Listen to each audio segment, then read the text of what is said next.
Study IQ IAS, आपका selection हमारा mission. नमस्कार दोस्तों, आपको याद होगा डोनाल्ड ट्रंप ने टैरिफ्स लगा करके पूरी दुनिया के फाइनेंशियल सिस्टम को एक तरीके से झकझोर दिया था। उसके बाद ईरान का युद्ध होता है अमेरिका और इजराइल के साथ, और आपने देखा होगा ये तेल का संकट केवल नहीं था, यहाँ पर फिर से पूरी मॉनेटरी इकोनॉमी का एक तरीके से कोलैप्स था। पूरी दुनिया हॉस्टेज हो गई थी एक हार्मुज के हॉस्टेज होने से। इस बीच में भी भारत की अर्थव्यवस्था ने अपनी ग्रोथ रेट को मेंटेन रखा। इन संकटों के बावजूद भी भारतीय अर्थव्यवस्था सुचारू रूप से चलती रही। कुछ छोटी मोटी समस्याएं अवश्य आई, लेकिन जो फ्लो था वो इकोनॉमी का रुका नहीं। ग्रोथ रेट अभी भी बहुत ब्राइट है भारत की। आपने कभी सोचा है कि एक देश अपनी संप्रभुता यानी कि सॉवरेनिटी केवल युद्ध के बजाय फाइनेंशियल पाइपलाइन को सुरक्षित रख करके भी बना सकता है? और यही बड़ा खतरा उठा था इन दोनों संदर्भों में। देखिए, आपको याद होगा 1991 का वह दौर जब भारत के पास अपनी अर्थव्यवस्था को बचाने के लिए सोना गिरवी रखने की नौबत आ गई थी, लेकिन 2026 में यह कहानी पूरी तरह से बदल चुकी है। हाल ही में रिजर्व बैंक ऑफ इंडिया यानी भारतीय रिजर्व बैंक ने एक दस्तावेज जारी किया है अगले 5 साल का टारगेट, उत्कर्ष 2029। यह सिर्फ एक 5 साल की प्लानिंग नहीं है, बल्कि यह भारत का फाइनेंशियल मोरल डॉक्ट्रिन है। यह विश्व के तौर पर वैश्विक वित्तीय मंच पर वीजा और मास्टर कार्ड जैसे दिग्गजों को चुनौती देने और डॉलर डोमिनेंस को खत्म करने के लिए, या कम से कम उससे समानांतर एक व्यवस्था बनाने के लिए भारतीय इकोसिस्टम का एक ब्लूप्रिंट है। कैसे आरबीआई का उत्कर्ष 2029 के जरिए भारत दुनिया के फाइनेंशियल आर्किटेक्ट को बनाने और बदलने जा रहा है, आज के इस वीडियो में हम इसी की डिटेल्ड एनालिसिस करेंगे। आरबीआई की योजना क्या है, किस तरह से अब आपके लोन भी सस्ते होंगे, लोन मिलना इजी भी होगा, और भारत पूरी दुनिया में ग्लोबल यूपीआई सिस्टम का मास्टर बनेगा। तो शुरू करते हैं। सबसे पहले उत्कर्ष 2029 को समझने के लिए हमें 6 पिलर्स को समझना होगा, 6 पिलर्स को डिकोड करना होगा। ये केवल रेगुलेशन के बारे में नहीं है, वास्तव में यह इंस्टीट्यूशनल एक्सीलेंस के बारे में है। रोबस्ट रेगुलेशन किए जा रहे हैं। सबसे पहली चीज, हमारा पहला लक्ष्य है रूल बुक को सिंप्लीफाई करना, true ease of business establish करना, ताकि ईज ऑफ डूइंग बिजनेस केवल कागजों पर ना रहे, यह जमीनी हकीकत के तौर पर दिखाई दे। दूसरा, कस्टमर सर्टेनिटी का कदम है, जहां पर AI driven governance redressal mechanism develop किया जा रहा है। AI ऐसा बनाना, ऐसे यूज करना कि आम नागरिक का भरोसा बैंकिंग सिस्टम में और गहरा हो और सुलभ भी हो। इसके साथ साथ कॉम्पिटिटिव मार्केट तीसरा पिलर है ये, जहां पर भारतीय बॉन्ड मार्केट को ग्लोबल इंडेक्स के अनुकूल बनाने की बात की गई है। चौथा है इफेक्टिव टेक्नोलॉजीज का इस्तेमाल करना, जहां पर एंट्री होगी AI और क्वांटम कंप्यूटिंग की। इन सब की डिटेल्स को भी हम समझेंगे। पांचवा पिलर है फ्यूचर रेडी ऑर्गेनाइजेशन, यानी कि आरबीआई अब अपने वर्क फोर्स को डेटा साइंटिस्ट में बदलने जा रहा है, जो कि भविष्य का एक नया आर्किटेक्चर होगा, एक नया स्ट्रक्चर होगा। इसके साथ साथ अगला पिलर है ग्लोबल इंडिया का, और यही वो पिलर है जहां पर आरबीआई का विजन है यूपीआई को ग्लोबल बनाना और भारतीय रुपए के इंटरनेशनलाइजेशन को लीड करना। और पांचवा और छठा और आखिरी पॉइंट है, जहां पर यह समझ जाएंगे हम कि किस तरीके से भारत का पूरा यह ग्लोबल इकोसिस्टम का आर्किटेक्चर तैयार किया जा रहा है। आरबीआई अब केवल एक पैसिव रेगुलेटर नहीं रहना चाहता, वह एक्टिव मार्केट मेकर की भूमिका में आएगा और डोमिनेट भी करेगा।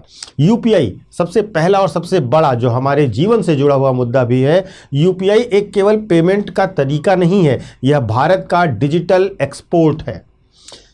उत्कर्ष 2029 के अंतर्गत लक्ष्य है क्रॉस बॉर्डर इंटरपोरेबिलिटी का, यानी कि एक तरीके से आप समझिए कि अभी ग्लोबल जो है पेमेंट्स के लिए स्विफ्ट पर डिपेंडेंसी होती है, जिसकी हाई कॉस्ट होती है, बहुत ही स्लो स्पीड होती है, और इसको रशिया यूक्रेन वॉर के बाद आपने देखा होगा स्विफ्ट सिस्टम को किस तरीके से जियोपॉलिटिकल वेपनाइजेशन के तौर पर इस्तेमाल किया गया। अब वर्तमान में हम स्विफ्ट के विकल्प के तौर पर यूपीआई का इस्तेमाल करने जा रहे हैं। अंतर्राष्ट्रीय ट्रांजैक्शन जो अब होंगे वहां पर यूपीआई ग्लोबल का इस्तेमाल किया जाएगा जो रियल टाइम होगा और जीरो कॉस्ट के करीब होगा। इससे क्या होगा, आपको ध्यान है ना, रसिया यूक्रेन युद्ध के समय रूस को स्विफ्ट से बाहर कर दिया गया था। भारत उस घटना से बड़ी सीख ले रहा है और इस डिपेंडेंसी को अपने लिए हमेशा के लिए खत्म करना चाह रहा है। दूसरा, दुनिया का एक बड़ा हिस्सा अगर यूपीआई ग्रिड पर होगा तो भारत की फाइनेंशियल डिप्लोमेसी अपने आप अजेय हो जाएगी। क्या यूपीआई वीजा और मास्टरमाइंड के $500 बिलियन के साम्राज्य को हिला पाएगा? तो उत्कर्ष 2029 का सीधा जवाब है हाँ, निसंदेह हिला सकता है। दूसरा, बात करें आपकी और अपनी जेब की। उत्कर्ष 2029 में एक नया शब्द गूंज रहा है और बहुत ही स्पष्टता से आरबीआई ने इसके बारे में बात की है, वो है यूनिफाइड लेंडिंग इंटरफेस की, यूएलआई की। आज भी जब छोटे किसान या एमएसएमईज लोन लेने के लिए जाते हैं तो दर्जनों दस्तावेज लगते हैं, हफ्तों का इंतजार करना पड़ता है, बैंक के लिए भी एक टियरसम प्रोसेस होता है और उपभोक्ता के लिए तो समस्या होती ही है। आरबीआई पब्लिक टेक जो प्लेटफॉर्म्स हैं उनको फ्रिक्शनलेस क्रेडिट के लिए आगे बढ़ाना चाहता है, यानी कि एक नया प्रोग्राम ला रहा है जिसको कह रहे हैं पीटीपीएफसी। यह एक ऐसा डिजिटल हाईवे होगा जहां पर bank, land records, satellite data और मिल्क पैरिंग डेटा सब कुछ एक जगह पर होगा और सबको एक जगह पर एक्सेस किया जा सकेगा। आपके पूरे बैंक का डेटा, आपके लैंड रिकॉर्ड, सैटेलाइट इमेजनरी और मिल्क पैरिंग डेटा, ये सब का सब आपका पब्लिक ट्रैक प्लेटफॉर्म पर होगा जिसे पीटीपीएफसी कहा जा रहा है और इसका एआई के द्वारा रिस्क असेसमेंट होगा। अब जब आप लोन लेने जाएंगे तो लोन लेने की प्रोसेस में जो लागत लगती है, ऑपरेटिंग कॉस्ट जो लगती है, वो अपने आप कम हो जाएगी इन सब के कारण और एआई के जरिए रिस्क असेसमेंट को सटीकता से किया जा सकेगा। तो इससे फायदा क्या होगा? इससे फायदा होगा बैंकों का रिस्क प्रीमियम कम हो जाएगा और नतीजा यह होगा कि हमें कम ब्याज दरों पर और डायरेक्ट और जल्दी क्रेडिट मिलने की सुविधा हो जाएगी। तीसरा बड़ा चीज जो आरबीआई के इस विजन डॉक्यूमेंट में है वह है डिजिटल रूपी को लेकर के। हम इसे फ्यूचर ऑफ सॉवरेनिटी कह सकते हैं। उत्कर्ष 2029 का सबसे महत्वाकांक्षी हिस्सा भी यही है और वह है सेंट्रल बैंक डिजिटल करेंसी का। देखिए, बैंक आरबीआई को कैश प्रिंट करना पड़ता है, डिस्ट्रीब्यूट करना पड़ता है, फिर जो खराब होते हैं उन्हें नष्ट करना पड़ता है और इसमें आरबीआई का हजारों करोड़ का खर्च होता है। ई रूपी जो सीबीडीसी है उसे ज़्यादा पॉपुलराइज करके इस पूरी लागत को जीरो करना चाहता है आरबीआई और इसके पीछे एक बड़ा गेम भी है और वो है प्रोग्रामेबल करेंसी का। कल्पना कीजिए, भारत में अगर सरकार फर्टिलाइजर सब्सिडी दे रही है और फर्टिलाइजर सब्सिडी के लिए उसने सीबीडीसी करेंसी भेजी, अब वो पैसा केवल खाद की दुकान पर ही चलेगा, कहीं और नहीं चलेगा। इसका मतलब अब आपको टारगेटेड लिक्विडिटी दी जा सकती है सीबीडीसी के माध्यम से। करप्शन कम होगा, डायरेक्ट बेनिफिशियरी के पास पैसा जाएगा और जिस उद्देश्य के लिए सरकार पैसे खर्च कर रही है वही उद्देश्य पूरा होगा। यहां पर प्राइवेसी और सिक्योरिटी का एक मुद्दा अवश्य आता है। क्या सरकार आपके ट्रांजैक्शंस को ट्रैक करेगी?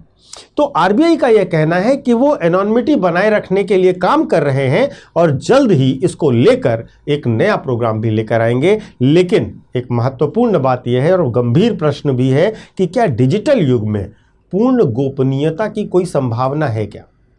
लेकिन फिर भी हम आते हैं वापस डॉक्यूमेंट पर। तो यहां पर इसके बाद जो सबसे बड़ा चेंज और किया जा रहा है वो है एआई, बिग डेटा और डेटा ड्राइवन आरबीआई का। आरबीआई अब क्लाउड सर्विस और खुद का लार्ज लैंग्वेज मॉडल बनाने की तैयारी कर रहा है, एलएलएम बनाने की तैयारी कर रहा है। अब सेंट्रल बैंक को एआई मॉडल की जरूरत क्यों है यह भी समझिएगा।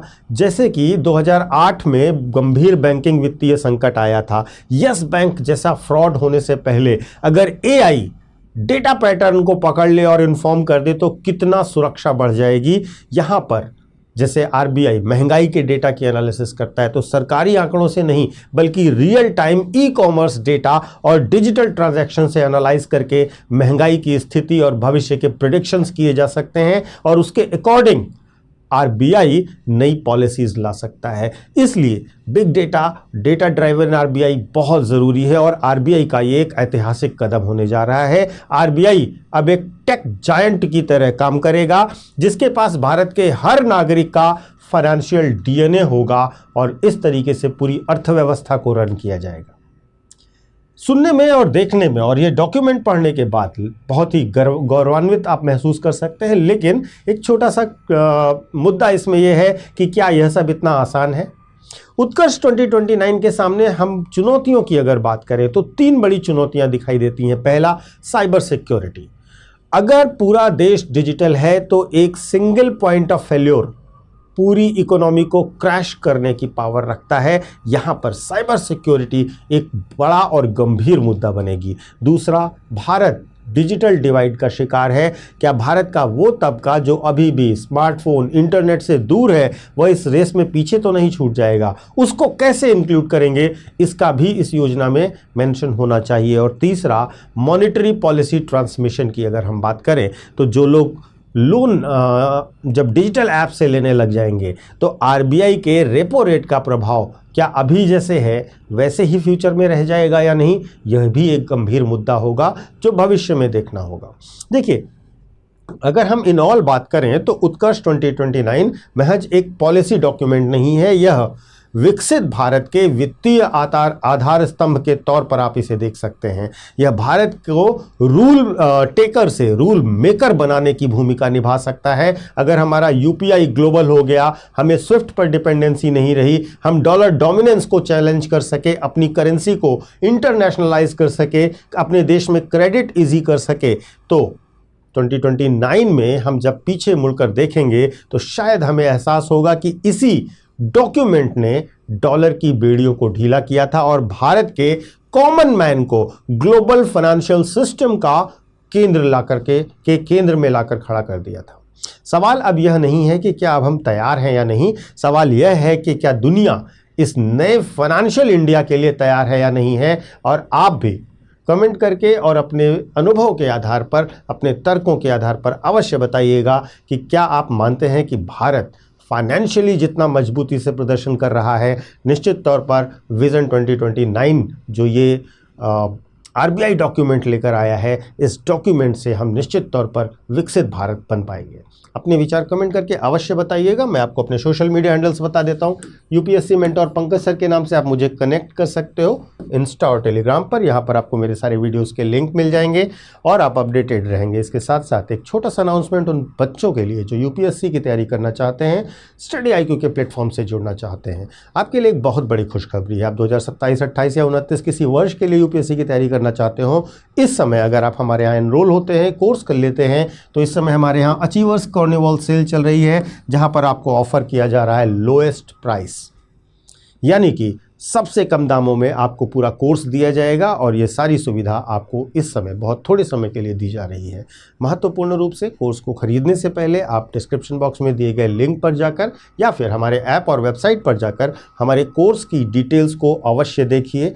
किस प्रकार से आपको पूरा कोर्स दिया जाएगा, 18 बुक का सेट, रेगुलर क्लासेस, मेंटरशिप, सारी सुविधाओं को अच्छे से देखिए। कोई कन्फ्यूज़न होता है या कोई समस्या होती है तो डिस्प्ले हो रहे नंबर पर कॉल भी कर सकते हैं आप, जहां से सपोर्ट टीम आपको पूरी जानकारी दे देगी। इस पूरी डिस्काउंटेड सेल का लाभ उठाने के लिए आपको एक काम और करना होगा, PK लाइव कोड का इस्तेमाल कीजिएगा। इस कोड को लगाते ही आपको मैक्सिमम डिस्काउंट मिलेगा। धन्यवाद। स्टडी IQ IAS, आपका सिलेक्शन हमारा मिशन।